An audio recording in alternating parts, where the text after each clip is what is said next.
চিপাঝাৰুৰ লেঙাৰ কুৰুৱাৰ অঘটন চাপৰিত মহ বান্ধি ঘৰলৈ উভতাৰ পথত ব্ৰহ্মপুত্ৰৰ সুঁতিত নাৱৰ পৰা পৰি নিখোজ হ'ল তৌফিক আলী নামৰ এজন ব্যক্তি চাপৰিত মহ বান্ধি ঘৰলৈ উভতাৰ পথতে এই ঘটনা সংঘটিত হয় শনিবাৰে সন্ধিয়া নিখোজ হৈছিল তৌফিক আলী বৰ্তমানলৈকে উদ্ধাৰ কৰিব পৰা নাই তৌফিক আলীক নাই এখন আগত আহিলে আৰু আমি এখন পাছত দুখন পাছত আগৰ নাখান যে এই ধাৰত পাল্টি গেল সিহঁতে বাছাব বলতে আমি সেই নাখান আমি বেক কৰি দিলোঁ সিফালে দি আৰু সিহঁতে কৈছে ট্ৰেফিক নাই তেতিয়া আমি আকৌ নাই এনেকৈ এনেকৈ আনি ভাঠি চালোঁ ট্ৰেফিকো ঘেৰালোঁ মাত যাওঁ মাত নাপায় আমি তাতে কান্দা কাটা লাগি গ'লোঁ নাওখনত কেইজন মানুহ আছিলে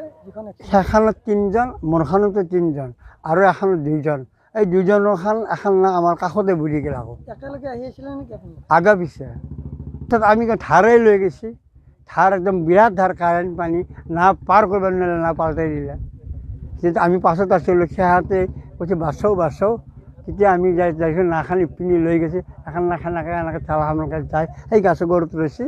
আকৌ আমাক কৈছে ট্ৰেফিকক চাওঁ সেই সাঁতুৰিছিল দেখোন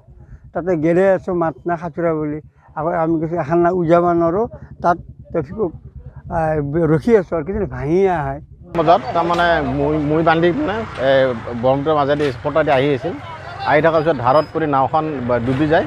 2জন কিবাকৈ বাচে আৰু এজনক আমি এতিয়ালৈ বিচাৰি পোৱা নাই এতিয়া আমাৰ দুবৰুসকলে আহিছে মানে আমাৰ ৰাইজৰ